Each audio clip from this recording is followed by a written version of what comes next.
Howdy. Something about me is I love cars, specifically muscle cars. And something that's been really interesting to me is to see that these wave of muscle cars and everything kind of go by the wayside as all these new EVs come into town. To kind of prove my point, I found an article by gov.uk. It was published in 2020, and this is the official site for the United Kingdoms that said that they were going to stop selling fossil fuel cars by 2030, which is a pretty big promise. I then found an article published by the New York Times. It was published in 2022 that said California planned to do the same thing by 2035. It kind of got me thinking. I was like, why does it seem like America's less excited about these cars, right? Because only one state's doing it versus an entire nation. But also, why is it going to take us a little bit longer? So I kind of started looking at it, and what I came to realize is that while electric cars have a really promising future for America, there's going to be some hurdles that we have to get over before they're really accepted by everyone. And I found three things that are really in the way. The first one is that the battery life of these EVs are a little bit shorter than we're used to, and the drivability of EVs are a little bit different from what we're used to from our normal fossil fuel cars. And lastly, maybe the biggest, is the selling prices of these cars. Battery life is always a really interesting discussion because normally when we talk about batteries, we think about the ones that are remotes and you kind of just take them out and replace them. Of course, with EVs, this is much different. You can actually charge them, but the fact still remains is that you're going to use all the electricity that's stored in them and you're going to have to refill it. I found an article by the Credit Union of Southern California that said the average EV range is about 250 miles, and that was published in 2023, so the data is relatively new.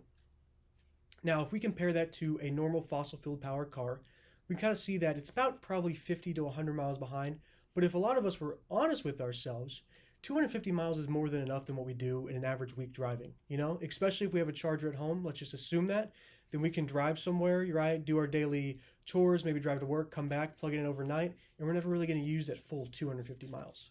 Of course, I travel, my family's in different states, so I travel a lot, and I kind of got in mind, was like, what do I have to do if I need to travel? So I found an article published by CNET in 2023 that showed that California is leading the states with electric chargers, and they have 14,040 electric chargers. Meanwhile, New York has 3,524. That's the second state. That's a huge gap between first and second. Furthermore, I kind of look around and dug some more on the same website, and I found that only 15 out of 50 states has more than 1,000 electric charging stations. So I looked a little bit more. I was like, well, what would it take for me to drive? Let's just say if I wanted to drive to the top of Texas, nowhere specific from where I am. So I kind of looked around and figured that Texas has about 2,500 charging stations. And most of these charging stations are going to be centered around major areas, right? Like Austin, Dallas, San Antonio, most of your major cities. And I was sitting there thinking, and I was like, well, instead of taking the roads that I would normally take with my truck, I'd realize I'd have to start driving through these cities. And that was going to add on, extra time in my trip. I was actually probably going to have to stop more than I was used to. And at all, it was just going to be a headache, right? And it kind of showed to me, this is a problem many Americans are going to have to face and probably why they're a little apprehensive about doing this. And then I started thinking too, is we've been driving our same cars, since we started learning to drive, we've been driving the same way. You might ask what that means. And I'd like to talk an article published by Hertz in 2023 that brought a little known fact to light about electric vehicles. And that's the fact that they drive much differently than your normal fossil fuel powered cars. Electric vehicles, the main problem that Hertz kind of came up with, and not really a problem, but the main difference Hertz came up with, is that they have instant torque. A lot of times, the big selling point of EVs is that they have this crazy 0 to 60 time. And that's because their power is always accessible rather than a normal car. To explain this, you kind of just have to think about getting on the highway. In a normal car, your car really doesn't go from, let's say you're cruising at 30 to up to 60 or 75 very quickly, right? You have to put your foot on the gas and the engine kind of hums up and it gets going. With electric vehicle, you don't have to have the engine wind up for a while. You can just put your feet on the pedal and it'll accelerate as fast as you need to for as long as you need it to. To me, this was a little scary, right? If I was a first-time driver and I've been driving my normal car for the first time and I hopped in an EV, I'd probably have to be a little more cautious about it, or I'd get in an accident or something, which is interesting to think about because going back, this article was published by Hertz. So what they're probably thinking is that we're going to have to rent out these electric vehicles to people pretty soon. And when we do that, they're going to have to know how to drive them. Which brings me to my third and final point. If we have people driving EVs, the first thing we actually have to have them do is buy EVs, right? They actually have to have them purchased and in their garage. So I found an article purchased by Vehicle Marketing in 2022, and it said that the average price of an EV went up 54% in 1 month. 1 month. Most cars, as soon as you drive them off the lot, they depreciate, and they keep depreciating until you either sell it or total it. And that's just how everyone assumed it is. But now, if you buy an EV, your car can actually appreciate in value. You can sell it for more than you got it for. Now, if you're a person that has an EV and bought it, it's fantastic news. That's the best news you could get. However, if you're someone that's a lower income family and is looking at trying to buy a used EV, it's the worst news you can get.